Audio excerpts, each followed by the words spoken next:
लेकिन में अब पॉलिटिकल फाइल खोलते हैं, चलते हैं पश्चिम बंगाल, जहां ओवैसी ने चुनाव लड़ने के लिए अपना नया साथी ढूंढ लिया है। असदुद्दीन ओवैसी की पार्टी AIMIM और हुमायूं कबीर की पार्टी आम जनता यूनियन पार्टी यानी AJUP का गठबंधन फाइनल हो गया है। आज दोनों ने एक साथ प्रेस कॉन्फ्रेंस करके इसका ऐलान कर दिया है।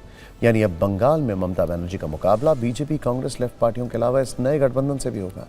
संयुक्त प्रेस कॉन्फ्रेंस में ओवैसी ने कहा कि हमारी पार्टी AIMIM पश्चिम बंगाल में भाई हुमायूं कबीर के साथ मिलकर लड़ रही है। हम पूरी कोशिश करेंगे कि यह गठबंधन सफल हो। जबकि हुमायूं कबीर ने कहा कि यह गठबंधन कभी नहीं टूटेगा।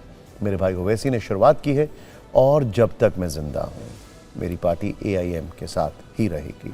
वैसे TMC और कांग्रेस को यह गठबंधन पसंद नहीं आ रहा है। दोनों दल इस नए गठबंधन को बीजेपी की बी टीम बता रहे हैं। बीजेपी ने भी हुमायूं कबीर के साथ जाने के लिए ओवैसी की आलोचना की है।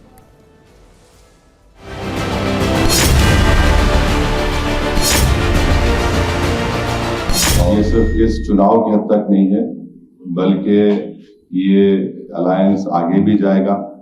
हम आगे भी मिलकर काम करेंगे, एक बड़ी जनसभा करेंगे और हमारे जितने कैंडिडेट्स हैं उनको बी फॉर्म भी डिस्ट्रीब्यूट करेंगे, देंगे उनको।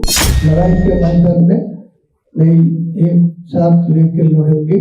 चुनाव आ रहा है इन दोनों फेज में, इसीलिए बड़ा भाई मेरा को साथ कम से कम 20 रैली के शामिल होंगे मेरा साथ। अब कोई बढ़ा के बोला नहीं TMC में इतने मुसलमान है। ये बेनाम की लीडरशिप है, ये नाम की लीडरशिप होगी। ये मैं हमारे भाई से एक ही बात पे डिसएग्री करता हूँ, वो ये है कि वो बोल रहे कि डिप्टी CM होगा। नहीं, हमारा CM बनाएंगे इंशाल्लाह। लड़ाई CM की होगी। मेरा भाई जो निर्णय लेंगी, जो निर्देश देंगी, वही मान के नहीं चलूंगी अगले दिन में। अरे गठबंधन टूटेगा नहीं कभी। ओवैसी साहब के दो चेहरे हैं। एक चेहरे जो संविधान के, कानून के चेहरे लेकर के सदन के अंदर बोलते हैं, बाहर में उनका एजेंडा गजवाए हिंद। ये लोग उसी उद्देश्य से जी रहे हैं कि भारत में हम शरिया कानून कब लागू करेंगे। हुमायूं कबीर पहले TMC में ही थे, बाद में पार्टी विरोधी गतिविधि के कारण बाहर कर दिया गया। TMC से निकाले जाने के बाद हुमायूं कबीर ने दिसंबर 2025 में अपनी अलग राजनीतिक पार्टी बना ली।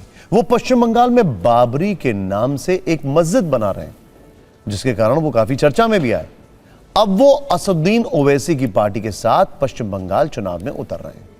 पश्चिम बंगाल में 30% मुस्लिम आबादी है और इस वोट पर TMC, कांग्रेस, लेफ्ट के अलावा ओवैसी की पार्टी की भी नजर है। हुमायूं कबीर की आम जनता यूनियन पार्टी ने भवानीपुर विधानसभा सीट पर पूनम बेगम को उम्मीदवार बनाया है। भवानीपुर से ही ममता बनर्जी फिलहाल विधायक हैं और बीजेपी ने उनके खिलाफ विधानसभा में विपक्ष के नेता शुभेंदु अधिकारी को टिकट दिया है। यानी इस हाई प्रोफाइल सीट पर कई समीकरण सध रहे हैं। भवानीपुर की तरह ही हुमायूं कबीर ने नंदीग्राम में शाहिदुल हक को उम्मीदवार बनाया है। इस तरह भवानीपुर और नंदीग्राम दोनों हाई प्रोफाइल सीट पर तीनों पार्टियां मैदान में डटी हुई हैं। हुमायूं कबीर खुद मुर्शिदाबाद जिले की रेजी नगर और नौदा सीटों से चुनाव लड़ने जा रहे हैं। ध्यान देने वाली बात यह है कि हुमायूं कबीर ने अपनी भरतपुर सीट छोड़ दी है, जहां से वो फिलहाल विधायक भी हैं। कुल मिलाकर कहा जा सकता है कि पश्चिम बंगाल के चुनाव में अब रोमांचक टर्न और ट्विस्ट वाले राजनीतिक एपिसोड शुरू हो गए, जिससे ममता का चुनावी टेंशन थोड़ा बढ़ सकता है। बंगाल में चुनावी राजनीति हो रही है तो दिल्ली में कांग्रेस को एक नए तरह के संकट का सामना करना पड़ रहा है। 48 वर्षों तक कांग्रेस का केंद्रीय मुख्यालय रहे 24 अकबर रोड के बंगले को खाली करने का नोटिस दिया गया है।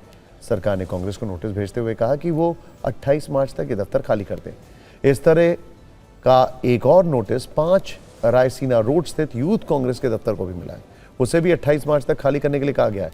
कांग्रेस इस मामले में 2 विकल्पों पर विचार कर रही है, जिसमें एक विकल्प सरकार के इस फैसले के खिलाफ कोर्ट जाना है और दूसरा विकल्प सरकार से और मोहलत मांगना है। कांग्रेस ये भी कह रही है, ये भी कोशिश कर रही है कि अपने किसी वरिष्ठ सांसद के नाम पर 24 अकबर रोड और 5 रायसीना रोड का आवंटन करा ले। कांग्रेस का आरोप है कि महत्वपूर्ण मुद्दों से ध्यान भटकाने के लिए सरकार ऐसा कर रही है। बीजेपी का कहना है कि कानूनी कार्रवाई कानून के हिसाब से हो रही है।